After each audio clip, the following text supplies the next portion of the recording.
and welcome to Untold Hong Kong Stories, multimedia narratives from the margins. This is a podcast series where we hear the stories of people in our community, from Hong Kong's non-Chinese locals to marginalized members of our community. We hope their stories will make us think about how we live ours, creating a more inclusive and diverse society. My name is Marija Todorova, at the Department of Translation, Interpreting and Intercultural Studies, and our guest for today's podcast is Aimé Girimana, a refugee in Hong Kong who is helping asylum seekers. Here, he shares his story. As you heard, my name is Aimé Girimana, and we introduce myself as a humanity seeker. So I came to Hong Kong almost 19 years ago, and I have been working with refugees in different NGOs, and now I'm working for an NGO called Justice Center. So basically what I do is to advocate and to educate the community and let them know what exactly refugees and asylum seekers are going through here in Hong Kong. One of my goal is really, or one thing that makes me proud is to see my achievement. One of the things I'm so proud of is that seeing a child from the time he or she was wearing diapers and seeing him or her at university being really or having a great grade at university. Yes. I think I can relate to that. It's really important, yeah. And you really see, even if you influence just this one person, you know that it will stay for the future. It will stay after you as well. So you said you work with refugees here in Hong Kong. And one word that I find really important when we talk about refugees is the word home. Because, a refugee or an asylum seeker is a person who had to leave home and seek for a new home that will be safer. So I just wanted to ask you, having your whole experience, your work, your background, what does home mean to you? Oh, thank you so much for this question. I always say home is home. There's nothing really that can compare to home. So what home really means to me? Home, it doesn't mean material thing. Home is just a welcoming environment. That is home, where you feel like, oh, yes, I am home. So at least getting that smile when you get in one place or another, that makes you feeling like that is home. That acceptance. I won't ask you whether you feel at home here in Hong Kong, but I think we'll get to that through our discussion, hopefully.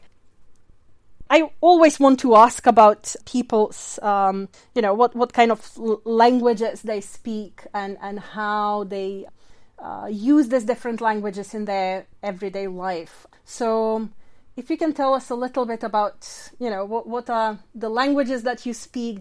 Are you able to speak those languages here in Hong Kong with someone? And how do you go about, your daily life? Talking about language and how I practice my languages here in Hong Kong, I just want to tell you that, just back to this word home, I didn't speak my mother tongue for more than 7 years, except when I call home or when I'm sending emails to my family back home. So basically, I speak 4 languages.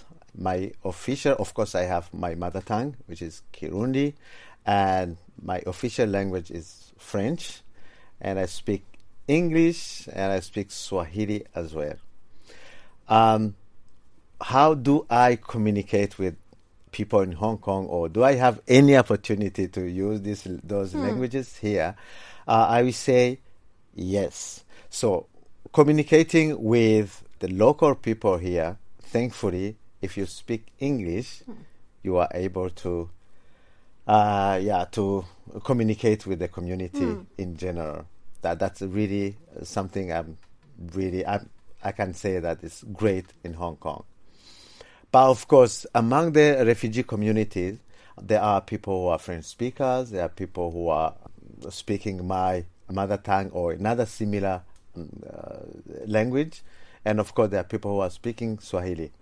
So sometimes I have to do interpretation or help them to either call or speak to people or landlord, something. So I have not that much opportunity to practice my languages except English, which is my daily language.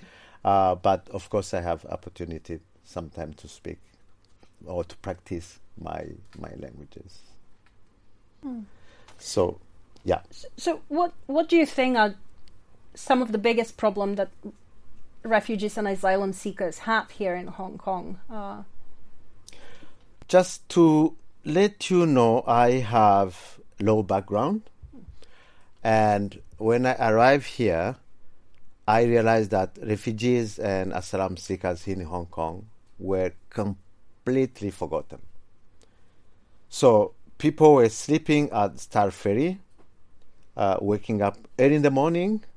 They were going to take shower at Kowloon Park. Of course, without valid visa or valid passport. So they were running away from police. So that really just shocked me and pushed my whole being to serve and to spend my time and my energy to help refugees and asylum seekers. That's how I started to be involved in helping refugees and asylum seekers. I used to say that when people are talking about right of refugees, I used to say the right refugees have is to know that they don't have any. What that means is when you live in a situation where you have no clue about tomorrow, your daily life is eat, sleep, not for 1 month, not for one year, but even for 10 years. That is a waste, actually. That's a waste. So the big challenge is that uncertainty in life, and especially for kids, for example, who left home, for example, at the early age, they have no idea about what or how the motherland looked like. They only know that the home is here in Hong Kong. Yes. Or the kids who were born here with no future at all. So that's the biggest challenge for parents. Then you think about parents who are not able to provide even a chocolate bar to the son or daughter. Yeah. That's another challenge because they are not allowed to work or perform any paid or unpaid job. Technically, no. So you are living just as a receiver, a dependent person. It's a human being. Restriction. So you don't find actually or feel whether you are a human being or not. So that's the biggest challenge. And the result of that is just psychological problem.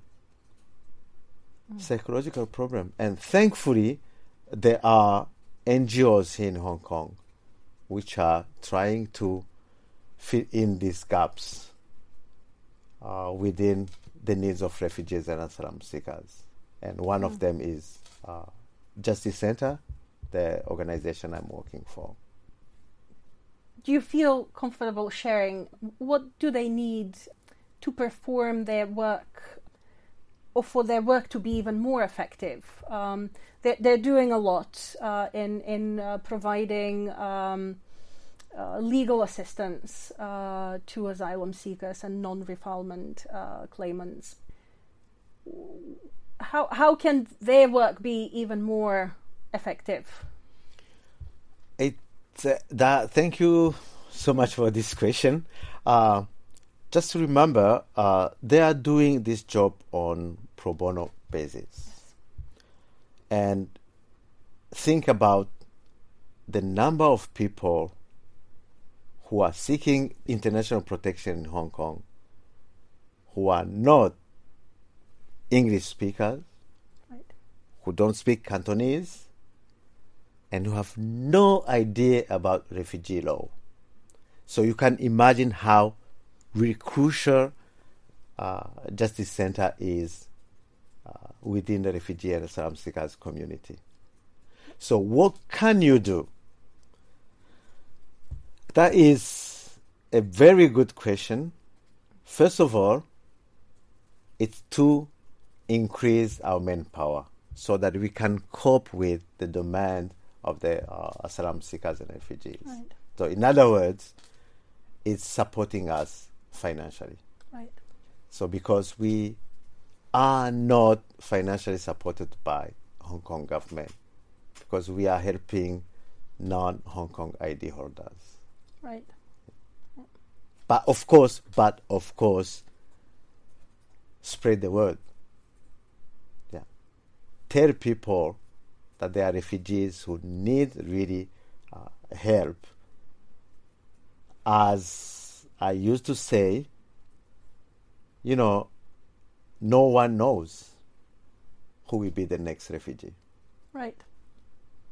So in you fact, don't choose to be a refugee, and you don't right? choose to be Yeah. a refugee. So that's simple illustration. Few years ago, people were talking about genocide in Rwanda, and later was Central African Republic, Egypt, Middle East, Yemen. Then later it was Syria. Later it was Afghanistan. Now it is Ukraine. Yep. So which country are we going to be talking about tomorrow? Exactly. So in other words, it's not a choice to become a refugee, and I'm very sure, and that unfortunately it can happen to anyone at any time.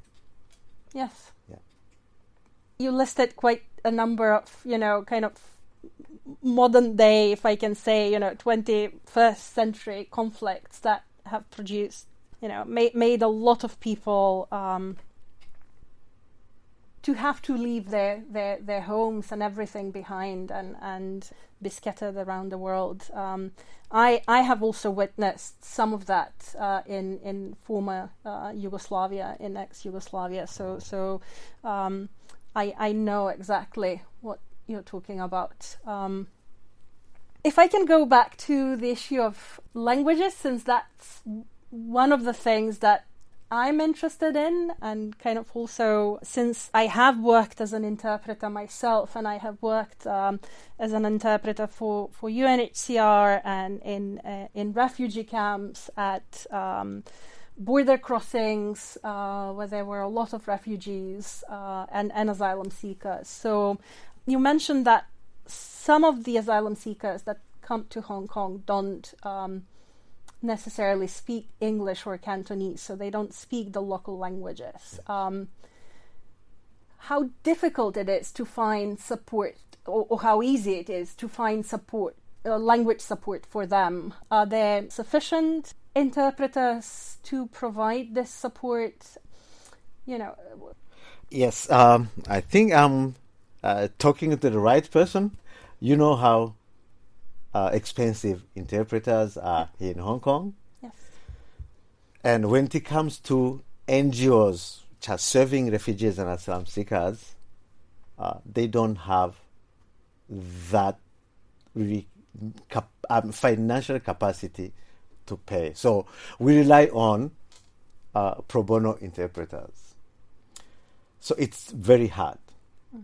And you can imagine if you rely on free interpreters, I don't think you will get the best interpreter. Not always, yes. Yes, not always. Not always. So that's a big challenge. And sometimes we are obliged to rely on interpreters from outside. So the interpretation session will be online, which is very, very hard. Very hard.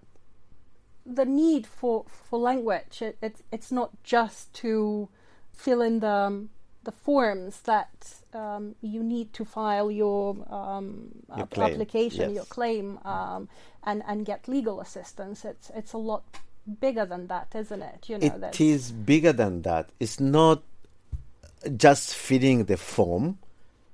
It's about actually understanding what you are doing. Yeah. Because people end up by misunderstanding what they are doing, and because of the needs and because of the where the system put them, it's just like, yes, let me do it. Let me do as fast as possible without understanding what you are doing. So it's more than filling that form. And It's also then about the result of your claim also depends on how you tell your story and how you fill in the form. Exactly. Right? Yes. And how you interpreter actually deliver the message. Right. Yeah. Beyond that, it's probably also, you know, if you spend more than 1 year here in Hong Kong, it's way beyond your legal needs. It's going to the doctors, going to school, doing your everyday life activities, right? So even not knowing English and Cantonese or Chinese kind of also limits you in some way and restricts your movement and restricts what you can do. Yeah, exactly. And of course, given that fact, there are people who prefer just to give up or stay home.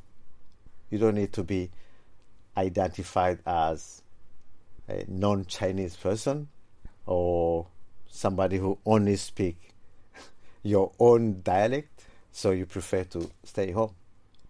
And then you don't interact, and then it's a magic circle, isn't it? Exactly. That's what I'm describing. That's how I describe life of refugees and asylum seekers. It's just eat and sleep, right. And eating the same thing, actually. Yeah, eating the same thing over and over. But you mentioned at some point that you haven't spoken your native language for 7 years with anyone, except odd emails back home or messages. Or phone calls. Yeah. Or phone calls. How does it feel? I want to know, how does it feel having to live your life and express your identity in a language that's not your mother tongue, and then not being able to use that mother tongue to talk about yourself and to express yourself? That's exactly when you feel like you are really a foreigner. You are really a stranger. Yes, you are really a stranger. And that's very dangerous because it affects your mother tongue as well. So you are tempted to mix or to mess up or to mix languages when you are speaking your own mother tongue. Yeah. So your mother tongue is no longer pure mother tongue. Right. You have to mix it. And people will be, okay, what happened to you or what that means. Yeah, or what that means.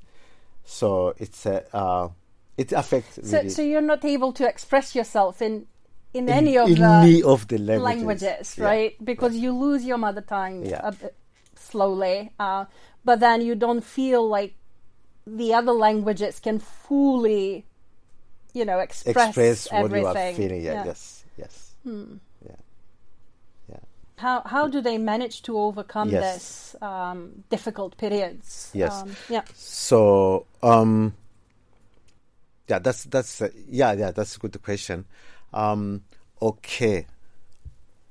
So basically, if somebody come to Hong Kong, he or she will be either a tourist, so having 14 days or 3 months, depends on where you come from, or he or she will surrender at the immigration department at airport. So there are two situations. So once you surrender yourself to immigration department, it's very risky, because once your case is rejected, you are likely to be sent back home. Yeah. So most of the people are not taking that kind of risks. So majority of them are entering Hong Kong as tourists. So the visa then, once you have a valid visa, you cannot claim yourself as asylum seeker. So in other words, there is no even NGOs which will accept you as somebody who is seeking asylum. So you have to wait until your visa expired. So once your visa expired, basically the system is making those who are seeking asylum becoming like offenders. So that means you have to breach first your condition of stay in Hong Kong, and then you surrender to immigration. So, of course, you can surrender to immigration or you get caught by police. So, once you go to immigration or surrender to immigration or get caught by police, obviously you will be detained for breaching of condition of stay.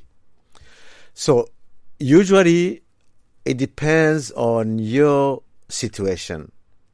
So usually they will detain people for at least for 2 weeks, and that is actually a recent development. Before 2008, people were detained for years. So, anyways, so you'll be detained. So they will take away all your travel documents, and you will sign all your things at immigration. Then you will be granted something they call reconnaissance paper. That's technically Form 8. So you can come then out. Then that's the time you can approach NGOs or start actually your claim. So then this is the time Justice Center will step in, NGOs will step in. But remember, when you are claiming asylum in Hong Kong, basically you are labeled as somebody who illegally entered Hong Kong. So you don't have your ID, you don't have your travel documents, so you have basically no right. So, but thankfully, the government is providing a little bit of assistance. That is through Social Welfare Department. Again, SWD couldn't provide directly to refugees and asylum seekers, so they hired another organization called International Social Services. So there's a ISS refugee and asylum seekers brand, which is providing assistance to refugees and asylum seekers. So what kind of assistance am I talking about? So they get 1,500 for accommodation. I don't know where you can get room for 1,500 in Hong Kong. That is per month. And for grown-up person, a child is half. Okay, a child is half. So they get 1,200 for food. It's not cash. And by the way, the money for rent is not cash. The money will be deposited to the landlord bank account directly. So they get 1,200 for food. That's not cash again. It's a electronic voucher. It's a card, so they can only use it at packing shop. So only one supermarket. So they have access to public hospitals, but of course, since they are not allowed to work, so they are not able to pay the hospital fees.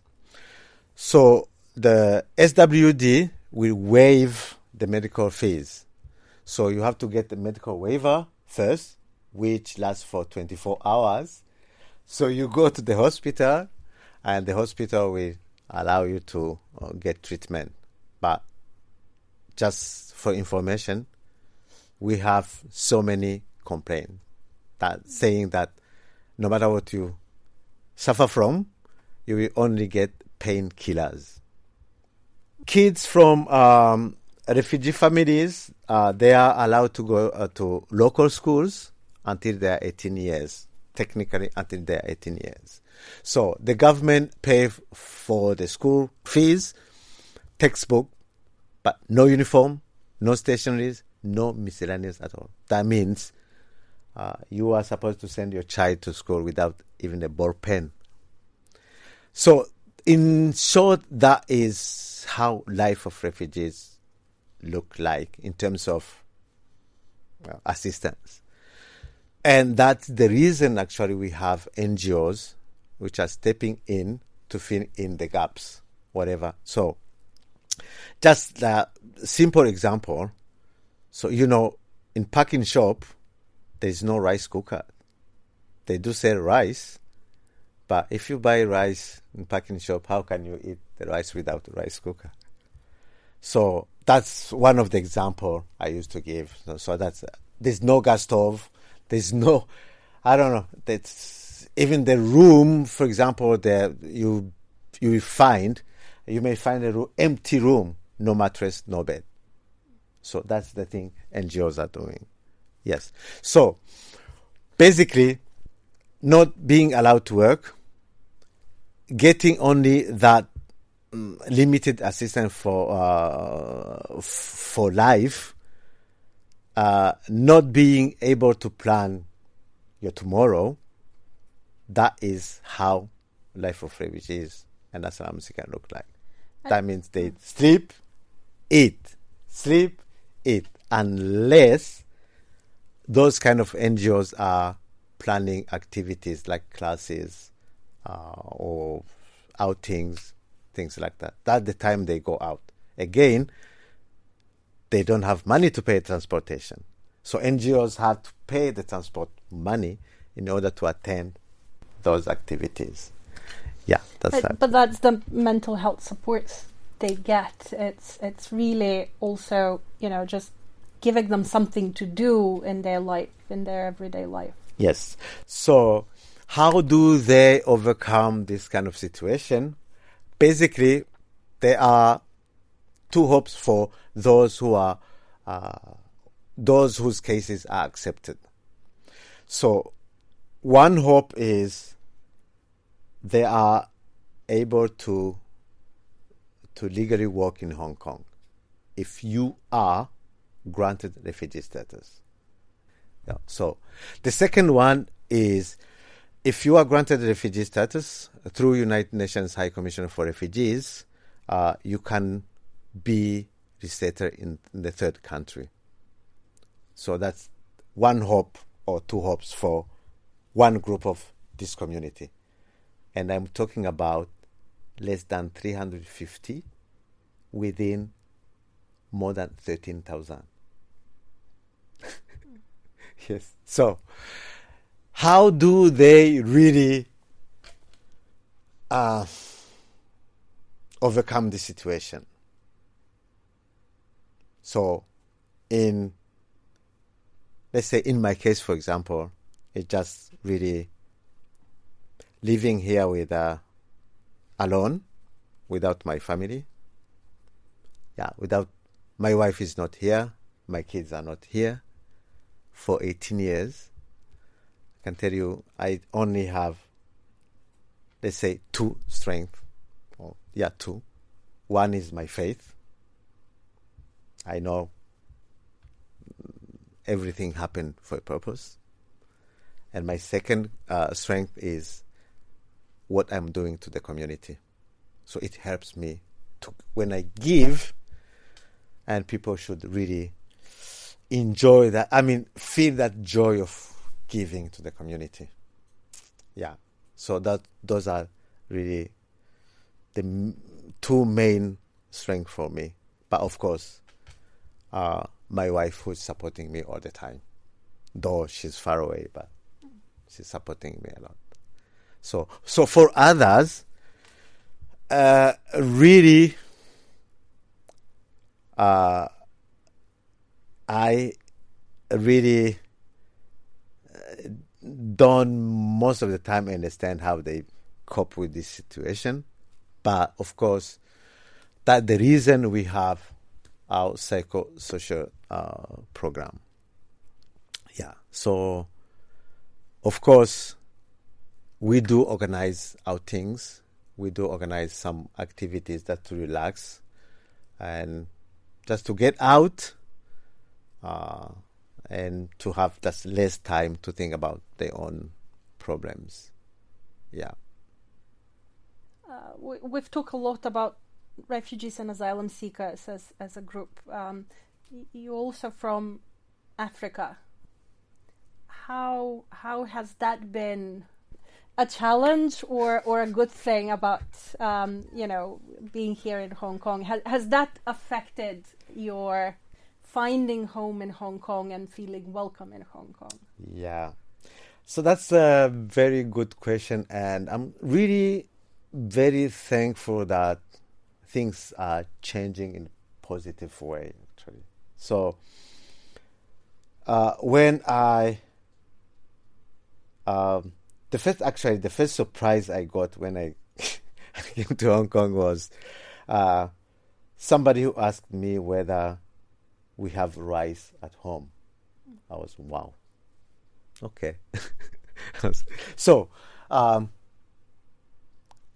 it's really a big. It's no longer really that horrible, but it was really a challenge for dark-skinned people to live in Hong Kong.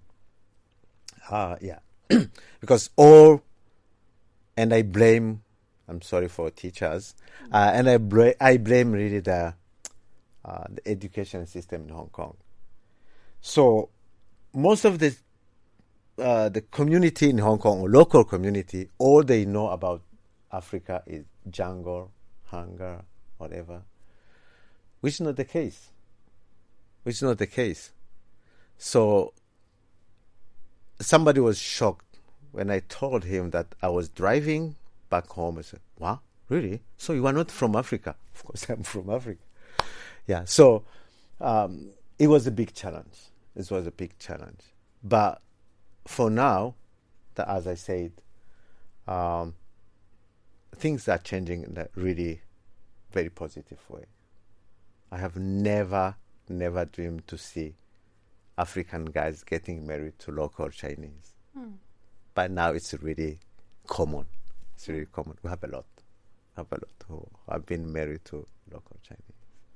So it was really a challenge. But of course, later on, I really realized that it's not really about Africans. It's about foreigners in general. It's not really. So, and I try to understand, and definitely I think I have understood. It's about the culture. It's a local culture. It's that accepting foreigners is not really in the culture, in the local culture. But thankfully, as I said, things are changing. Really, things are changing. You can see during my basketball game, for example, you can see how proud my teammate will be when we are talking or speaking in English, or when they hear me speaking some of the bad words in Cantonese.